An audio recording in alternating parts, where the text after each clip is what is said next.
আজকে অনেক সত্যটা তুলে ধরব।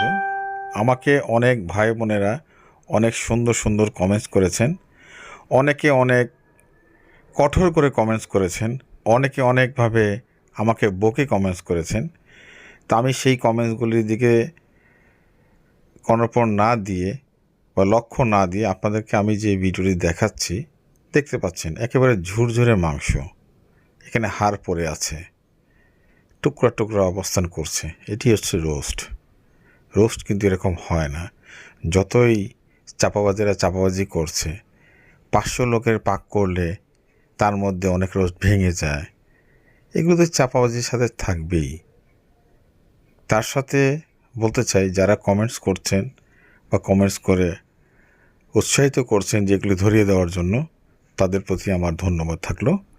আর যারা এর বিপক্ষে দাঁড়িয়ে আমাকেই কটু কথা বলছেন, আমি গরিবের হক মারছি, গরিব যেটি খেতে পেত সেখান থেকে তাদের বিতাড়িত করছি। আসলে গরিব যেটি খাবে, যা একটা স্বল্প আয়ের মানুষের যে খাবার দরকার ছিল, এবং এই চাপাবাজেরা তাদের থেকে চাপিয়ে তার চেয়ে বেশি টাকা নিচ্ছে। যেই বাটিগুলি আগে বিক্রি হতো 200-250 টাকা, সেটি এখন 600 টাকায় বিক্রি হচ্ছে। গরুর মাংস বলেন, মুরগির মাংস বলেন, আপনি এখন 11 নম্বরে গরুর মাংস পাবেন 620 টাকায়। এখানে আরেক ভাই কমেন্টস করেছেন, সত্যটা প্রমাণ করার জন্য বলছি। উনি বলেছেন উনি কোনো এক সময় তাদের কাছে এই মাংসগুলি বিক্রি করতেন। এটা সত্য, সে বলেছে। এই কমেন্টসটা দেখলে আপনারা বুঝবেন সে এক সময় তাদের একজন ব্যবসায়ী ছিলেন, তাও সে কমেন্টস করেছে আমাকে।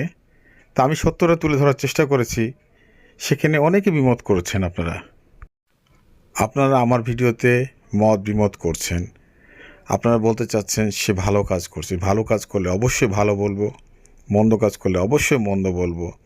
মন্দরা আপনারা বলতে পারবেন না, আমি বলতে পারবো, আমি বলার চেষ্টা করেছি।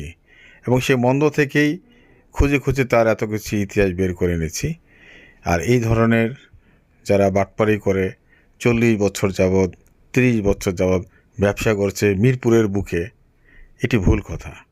মিরপুর 11 নম্বর থেকে শুরু করে আপনার 1 নম্বরে যেখানে কথা বলছে, এখানে এই ধরনের কখনো কোনো কমিউনিটি সেন্টারের বা বিয়ে বাড়ির খাবার বিক্রি হতো না। এটি নতুন অবস্থায়, এটি 2018 বা 17 থেকে এটি চালু হয়েছে। আর এরা মানুষকে, নতুন নতুন মানুষ আসছে, তাদেরকে মস্তিষ্ক বিকৃতি করে বলা হয় এটা বহু আগে থেকে চলছে, ব্যবসা করে যাচ্ছে। এগুলি ভুল। যারা মিরপুরবাসী ছিলেন তারা অবশ্যই কমেন্টস করবেন আমার সাথে একমত হয়ে, যে এখানে কি ব্যবসা হতো, এই ধরনের ব্যবসা কখনো দেখেছেন কিনা আপনারা।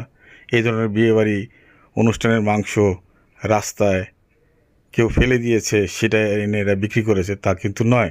তারা কোনোখানে কাজ করতো, সেখান থেকে মাংস টুকিয়ে এনে কোনোভাবে বিক্রি করতো, সেটা হতে পারে।